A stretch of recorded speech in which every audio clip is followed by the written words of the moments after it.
What is going on, traders? Kyle Williams here with Clover Trading. Today's video, I want to talk about stock selection.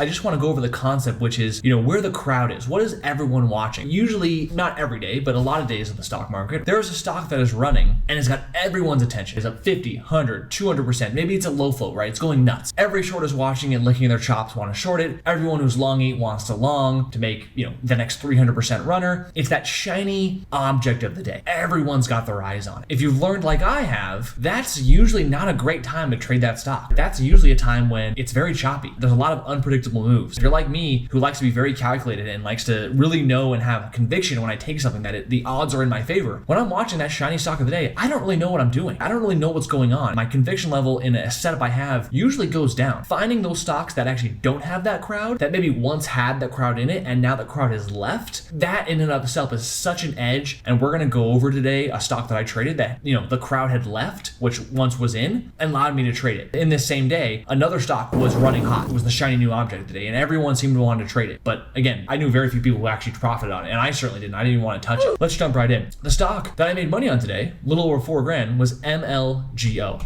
Why did I have my eyes on it? Well, a couple days ago, it was that shiny object. It was a stock that had kind of recently opened. It was trading up at $60 a share. It was supposed to open, it was much lower, but everyone had their eyes on it. And it just got clobbered. I mean, again, in hindsight, it would have been sick if I could have been there for this, but because that shiny object feel, I was like, nope, I'm not touching it. I don't really care to play guessing games and do that kind of thing. Once it's dead, once it's backside, again, the crowd has left, I'm interested. I want to be a part of this. How did I know it was going to go lower? I didn't. But if history is any good guide, there is a similar stock that also did this, which was HOLO. Kind of same thing, right? Was recently a SPAC, opened up at $34, $33, and got crushed. And you'd think after it be selling off 90%, I wouldn't want to chase. It's already sold off so much. But if you look at it very surely, you can barely see it. It sold off even lower for the next 5 days. There were probably longs trapped, probably people who kept buying, thinking it was going to go up. Finally, they're realizing it's no more and it's going to go down. So because Holo did that, I'm thinking maybe MLGO does the same thing. And I was right. I kind of unfortunately was lazy and missed the day after, which had a great sell-off from 5 to 3. But again, even the next day, I still thought to myself, if this thing's going to stay weak, if the crowd or audience of people is still not going to come back to this stock, there is likely more downside. And that's exactly what happened. So I started in pre-market. That ended up being, a little premature, a little bit too exciting, or I got a little too excited wanting to be in. It ended up squeezing green, but then quickly failed. And you see how I cut there, and then I immediately reshorted because I realized with this all volume coming in, with this selling volume continuing, I didn't know at the time, but there's likely more selling coming, and I ended up being right, which is why I reshorted and then ended up covering midday and then covering into with an hour left or so into the close, making $4,000. And again, it's very straightforward. Once it was dead, there really wasn't any bounces to really hold through and never really even tested VWAP. It was a very straightforward, simple trade. Why? Because the crowd has left. I'm probably going to say that term or that phrase a dozen times in this video. They're gone. And yes, is the stock as liquid as I'd like it to be? No. When a crowd is left, so does volume. But it's less painful, it's less choppy, it's less aggravating or frustrating, and you can generally make some good gains and consistent gains. Not the biggest gains in the market, most consistent gains in the market. And again, on this same day, ICVX was the hot, shiny object. The stock was up at one point,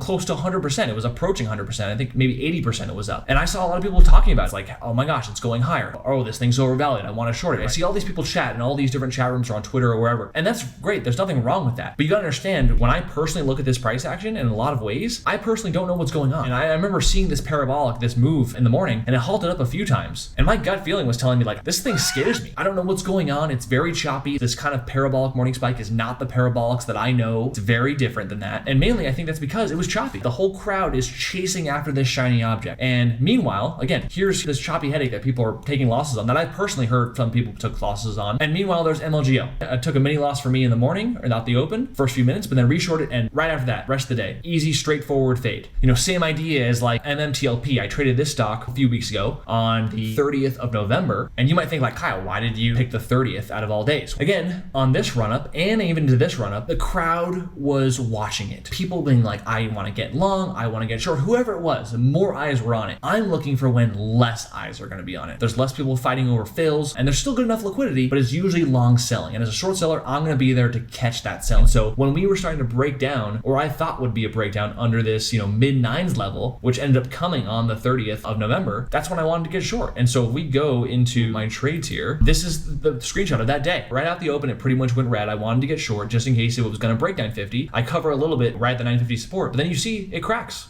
It actually were a little more 930. It broke 950 out the open, really. But then you see, again, it's very kind of similar looking to the first example of MLGL, where once it's backside, once again, the crowd is officially gone in many ways. It's kind of a pretty straightforward fade. Does it always like that? No. And again, MMTLP did actually have a bounce midday.